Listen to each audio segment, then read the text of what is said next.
What can you say about a mother? What is a mother's heart? I'll be taking my reading today from 1 Kings chapter 3. Kind of unusual text. I've never used this text and preached it on Mother's Day.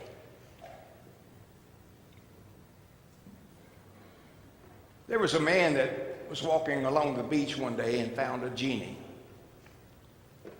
And he noticed that this particular genie, this lamp in which it was in, this bottle was just about wore out. So he rubbed it and rubbed it and rubbed it. And finally the genie came out. The genie looked at him and said, "Listen, I'm getting old. I'm trying to retire. I may have just one request. I can do one request for you. So make it a good one." So the man thought for a minute. He said, I'm afraid to drive, and I would love to have a bridge from here, from California to Hawaii. I would love to do that so I could drive across and wouldn't have to fly, because flying just scares me to death. The genie says, "Oh man, that's too much work. What's your other wish?" He said, "Well, help me to understand a woman." So the genie said, "Do you want a 2-lane highway or a 4-lane highway?"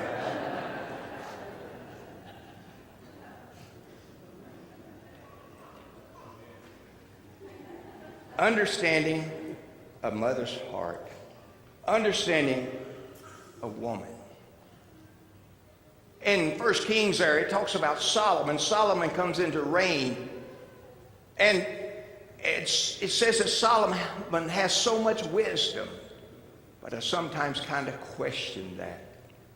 The wisdom that he asked for was not universal wisdom. It was particularly in a wisdom, and you may be able to clarify that. It was wisdom in political arena. And so one of the reasons he ended up with so many wives and so many concubines is because he wanted to appease all of his foes around him, so he ended up marrying all these wives. He married quite a few. We can look in 1 Kings chapter 11, verse 3. It says there, he had 700 wives of royal birth, 300 concubines, and his wives led him astray as Solomon grew old. You see, he spread himself a little too thin. 300 wives. How do you please one? Let alone 300. But he had a lot of good wisdom, but as he got older, he was easily pulled aside. You see, what Solomon didn't do is he didn't honor God enough to have the wisdom of God.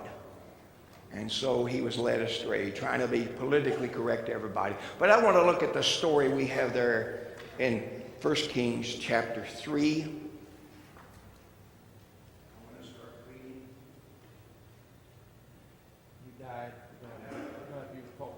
I swear I was living. Yeah. Oh, you're dead. I died. It's amazing the power you all have up there.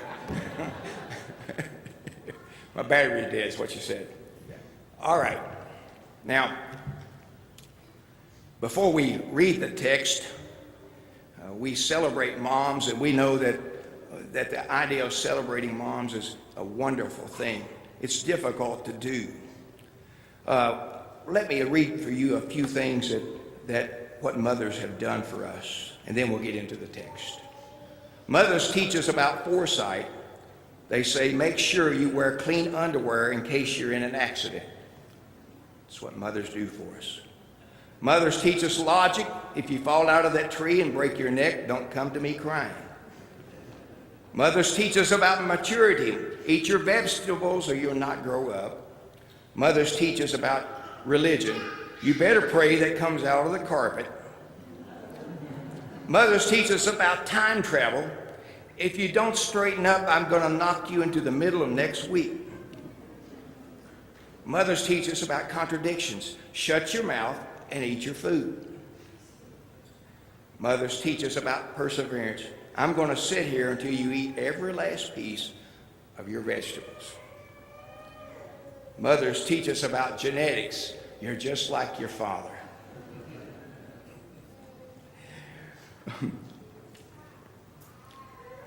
Mothers teach us a lot of things. We know that the enduring qualities of mother go on and on and on. Let's read here from 1 Kings 3:16 through 27. Now 2 prostitutes came to the king and stood before him.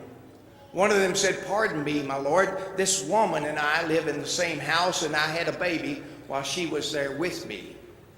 The 3rd day after my child was born, this woman also had a baby. We were alone. There was no one in the house but the 2 of us. During the night, this woman's son died because she lay on him. So she got up in the middle of the night, took my son from my side while your servant was asleep. She put him by her breast and put her dead son by my breast. The next morning I got up to nurse my son, and he was dead. But when I looked at him closely in the morning light, I saw that it wasn't the son I had born." The other woman said, "No, this living one is my son. The dead one is yours." But the first one insisted, "No, the dead one is yours and the living one is mine." And so they argued before the king. The king said, "This one says, 'My son is alive and your son is dead,' while the other one says, 'No, your son is dead and mine is alive.' Then the king said, 'Bring me a sword.' So they brought a sword for the king. He then gave another order, 'Cut the living child in two and get half to one and half to the other.' The woman whose son was alive was deeply moved out of love for her son and said to the king, 'Please, my lord, give her the living baby. Don't kill him.' But the other one said, 'Neither I nor you shall have him. Cut him in two.' Then the king gave his ruling, 'Give the living baby to the first woman. Do not kill him. She is the mother.'" Well, first off, I'd like to say that there's no such thing as a perfect mother. There's no such thing as a perfect. And that's not meant as a negative. That's meant to say out of our humanity, we all make mistakes. And so there's none perfect. That's not meant to pull you down. And so we have here this story. The story says that these women had babies. It also mentions there are prostitutes. And so in those days, that was maybe the only living that they knew they could make or could make. And it says both of them were with child. Now there's a lot of subtleties in that. We know that mothers want what's best for their children. And so with that in mind, we understand the rest of the story. But you see, the woman that had laid on her child and he had died, you have to realize that a male son could have been so much to either one of them, because that male son may have gotten them out of the business in which they were in. Because a male son was of much more value. They could work, they could do things. And so the woman that her son died, that she laid on, just realized, well, if she can't have a child, if I can't have one, she can't either. And we have that sense there that out of this there was this tension of growing. But we know that mothers aren't perfect. Mothers are just, like us. They're fallible. But we often remember so much good things about our mother. Mothers aren't perfect. But most importantly, they're very forgiving towards us. That's what mothers are. In a letter to God, some children were trying to ask questions about God. And they were trying to understand things. One little girl said, "Dear God, thank you for my baby brother, but I really wanted a puppy." Mothers kind of soothe those hurts. It was interesting. My grandson, Hunter, he was about, I can't walk away from that, can I? But my grandson, Hunter, he was about 5, and he found out he was going to have a baby was being born again in his mother's belly. So they all went to the doctor, and the doctor ran the test and found out he was going to have a baby brother. And the doctor turned around and asked Hunter, who was in the room, "Hunter, what do you think about that? You're going to have a baby brother." Hunter said, "Well," and he kind of talks like that, "I kind of was wanting a four-wheeler, but I guess a brother's okay." It's amazing what our children can say and do. But there's no perfect mothers. There's none that are perfect. The second point is God has answers for our mother's problems. God is always active, no matter who our mothers are. You see, sometimes there's circumstances that happen that mothers just do the best they can in the circumstances they are in. And we know that mothers are always loving and protecting and looking after us. But God is involved in this story and in mothers' lives. God is active. You see, God had given wisdom to Solomon. He had asked for it. He had prayed for it. And so God had answered the prayer. God's quality of loving is seen more in mothers than anything else. And anything else that we can think or imagine, we know the activity of God is in the eyes of a mother and how much they love us. It's just amazing how mothers can sense in things and do things and understand things much more than, shall I say, the stronger male person. But God has answers for this lady's problem. You see, she had went to the king. What is interesting, there was layers of legal things in which you do before you get to the king, before you have an audience with the king. And it would have been interesting to find out what the other judges had said before the news came to the king. But when it did come to the king, he made the right decision. There were problems. What's interesting is this mother did not stop until she got an answer. And so you mothers, pray for us and love us and nurture us, are active in our lives until you get an answer to your problems. Mothers are so active. They are there when we cough. They are there when we sneeze or when we holler in the middle of the night. I know none of you ever did this, but when you wake up from a bad dream, you may have been old enough you didn't tell mom about it, but you wanted a drink of water so mom would bring you one. You know, you wanted mom's tucking you in and loving you and caring for you. It was a story about mom was tucking in a little boy and one summer evening, and there was thunderstorms brewing on the horizon, and you could hear the thunder in the distance and see the lightning. He says, "Mom, won't you sleep with me tonight? Can't you sleep?" She says, No, dear, I've got to sleep with my daddy." "Well, he's a big sissy, Mom." Moms often answer our problem. And then what I've said overall, number 3, there's nothing like a mother's love. There's absolutely love. You see, this woman was willing to give up her child so the child would live. You can see in the Bible several incidences of that, of giving up a child so the child, the most important thing was the love that she had, willing to be a good mother, to take the responsibility of trying to do what was best. We have a lot of other indicators of mothers in the Bible. Can you name the mother of Moses? Joachim. No, Jochebed. I'll look down at my notes, I'll get it right. Jochebed was the mother of Moses. Mary, of course, the mother of Jesus. Jochebed also, too, was the mother of Aaron, the first high priest. Elizabeth was the mother, of course, of John the Baptist. Hannah was the mother of Samuel. Sarah was the wife and mother of Isaac. We have a lot of examples of mothers in the Bible. Jesus reminds us of mothers. Jesus understood that quality. You remember in Luke 13 where he looks out upon Jerusalem. "Oh, Jerusalem, if you would just come to me, I would have been like a mother hen with her chicks, and I would have put you underneath of me for safety. But you have rejected me and the prophets." That comes from Luke chapter 13. Let's look at how much a mother loves and how much a mother cares and what a mother would do. This is a true story about Deborah Kemp. She had pulled into a filling station to get some gasoline in her car.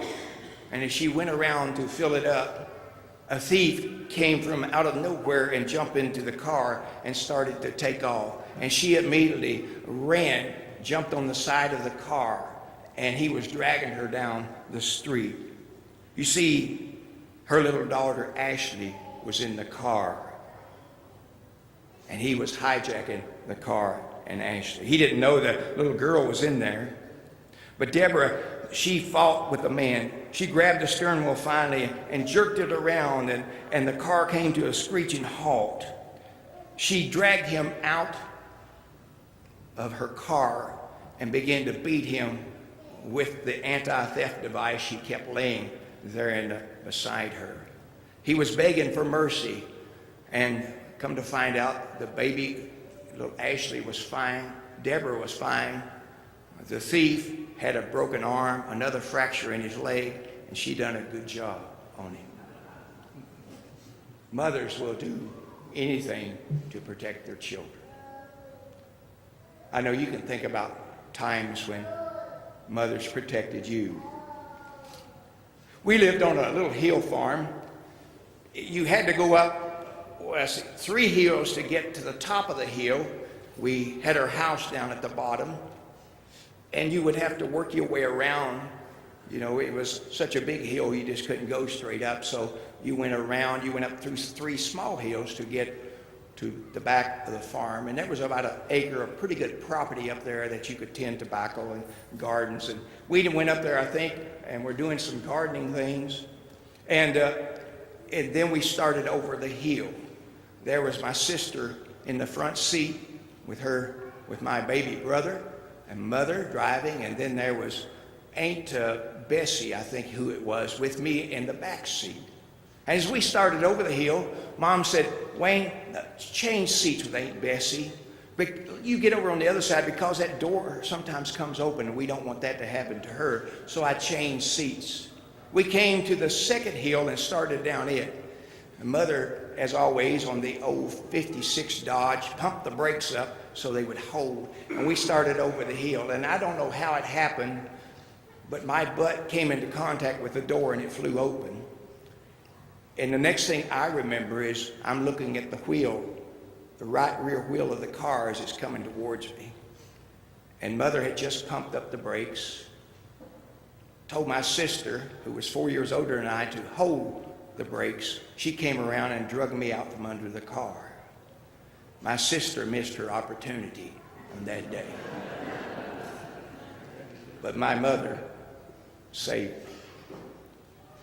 You can think of times like that when your mother did things unexpectedly and lovingly, protected you, sometimes did things you didn't understand, but as you get older, you understand that. So there are no perfect moms. God has an answer to our mother's problems and to our problems. And number 3, there's nothing like a mother's love and care for us. There's just nothing like it. So on this Mother's Day, I hope you have a blessed day. I hope you enjoy your time with your family. And if you don't get to be around your children, be assured that we here at church love you, and we're so glad that you attended. Our closing song this morning is one of my favorite. It's called the Spirit Song. Would you stand together with us and sing? If you have anything you would like to pray about, I want to make sure to give you that opportunity that you could come and pray. All right?